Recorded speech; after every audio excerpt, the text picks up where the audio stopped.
Hello everyone, আমি সৌমিতা। নতুন একটা ভিডিওতে সবাইকে অনেক অনেক স্বাগত জানাই। সকাল সকাল ভাবছো এরকম চারিদিকে কাপড় মেলা আছে, তোমাদেরকে কেন দেখাচ্ছি। আজকে অনেক দিন পরে ছাদে কিন্তু রোদ দিয়েছে, তো আমি ঝটপট করে ছাদে চলে গেছি সকাল সকাল, আর সমস্ত জামা কাপড় মেলে দিয়েছি। রোদ দেখে বেশ ভালোই লাগছিল, এতদিন জামা কাপড় শোকাচ্ছিল না, তো আজকে একটু রোদ উঠেছে। তো এদিকে চাও খাচ্ছি, আর ওদিকে রান্না টান্না কিন্তু আমার একদম কমপ্লিটই হয়ে গেছে। সিম্পল রান্না করেছি, মামামের জন্য এখানে মাছ করেছি, আর সাথে এখানে আমাদের জন্য করেছি একটু ভাজা, ডাল, আর এখানে আলু পোস্ত। তোমাদের সাথে শনিবারের ব্লগ শেয়ার করছি, আর শনিবার দিন তোমরা জানোই যে আমাদের বাড়িতে নিরামিষ হয়, ওই কারণে আর কি মামামের জন্য একটু মাছ করে দিচ্ছি। আর ব্রেকফাস্টের জন্য আজকে তেমন ঝামেলা করছি না, ব্রেড আর বাটার করব। আর শনিবার তো মামামের স্কুল ছুটি থাকে, আর মামামকেও কিন্তু এটাই দেবো। দুপুরবেলা লাঞ্চ টাঞ্চ করে নিয়েছি, তারপরে একটু আম কেটে নিয়েছি। এখন আমি আর মামাম আর কি একটু আম খাবো, তারপরে হচ্ছে মামাকে ঘুম পাড়াবো। বাইরে কিন্তু বেশ ভালো রোদ উঠেছে, গরম তো আছেই, কিন্তু রোদ দেখে আবার ভালোও লাগছে। তো সেদিনকার ব্লগ করা হয়নি, এটা পরের দিন সকালের ব্লগ, দুদিনের ব্লগ তোমাদের সাথে একসাথে শেয়ার করছি। রবিবারে সকালবেলা একটু লুচি বানাচ্ছি, আর সাথে কিন্তু একটু ঘুগনি বানিয়েছি, আর ফ্রিজে মিষ্টি ছিল সেটা দিয়ে ব্রেকফাস্টটা করব। আবার কিন্তু রবিবারের সকাল থেকে বৃষ্টি পড়তে শুরু করেছে। তো দেখো চারিদিকে কিন্তু একদম মেঘলা ওয়েদার, আর সকাল থেকে কিন্তু বৃষ্টি পড়ছে। তো বৃষ্টির মধ্যে বর বাজার থেকে মাটন নিয়ে এসে, আর তার সাথে বানাবো হচ্ছে একটু বাসন্তী পোলাও। অনেকদিন খাওয়াও হয় না এসব, তো আজকে এটা বানাবো।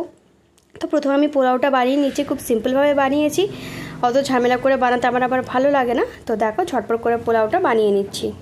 তো এদিকে সমস্ত কিছু দিয়ে একটু ভেজে নিচ্ছি, আর পরিমাণ মতো গরম জল দিয়ে কিন্তু ঢেকে দিলে কিন্তু বাসন্তী পোলাও একদম ঝটপট তৈরি হয়ে যাবে। গোবিন্দভোগ চাল দিয়ে খেতে বেশি ভালো লাগে, কিন্তু আমার আবার এরকম লম্বা চাল দিয়ে খেতে কিন্তু বেশি ভালো লাগে। কিন্তু আমি আজকে এই বাসমতি রাইস দিয়ে বানাচ্ছি, এটা দিয়েও খেতে কিন্তু মন্দ হয় না। তো এদিকে ঝটপট পোলাওটা করে নেবো, আর ওদিকে মাটনটাও কিন্তু আমি চাপিয়ে দিয়েছি। আর মাটনটা একদম সিম্পলভাবে বানাবো আলু দিয়ে, যেহেতু মামামও খাবে, তো বেশি পরিমাণে কোনো রকম তেল মশলা কিন্তু দিচ্ছি না। তো কুকারে একটু সিটি দিয়ে নিয়েছি, আর দেখো মাটন থেকে অনেকটা তেলও বেরিয়ে এসছে, যেহেতু চর্বির পরিমাণটা বেশি ছিল। আর একটু ঘি আর গরম মশলা দিয়ে নামিয়ে নিয়েছি। রান্নাবান্না কমপ্লিট হয়ে গেছে, এখন যাব স্নান করতে, স্নান করে মামামকে খাওয়াবো। আর বাইরে দেখো এখনও কিন্তু বৃষ্টি পড়েই যাচ্ছে।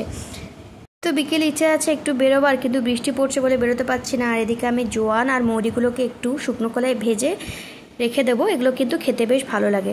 তো বৃষ্টি একটু কমেছে, একটু বেরিয়ে পড়েছে। মামাম তো ছুটির দিনে একদমই বাড়িতে থাকতে চায় না, তো বাইরে একটু ঝিরে ঝিরে বৃষ্টি পড়ছে।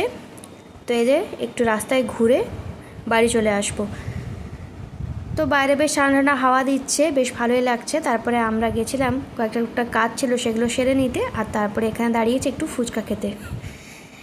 তো ফুচকা টুচকা খেয়ে তারপরে বাড়ি চলে এসেছি। আর ব্লগটা কেমন লাগলো অবশ্যই জানিও, লাইক কমেন্ট শেয়ার করে পাশে থেকো। দেখা হচ্ছে নতুন কোনো ভিডিওতে। সবাই ভালো থেকো, সুস্থ থেকো, আর কমেন্টে জানিও আমার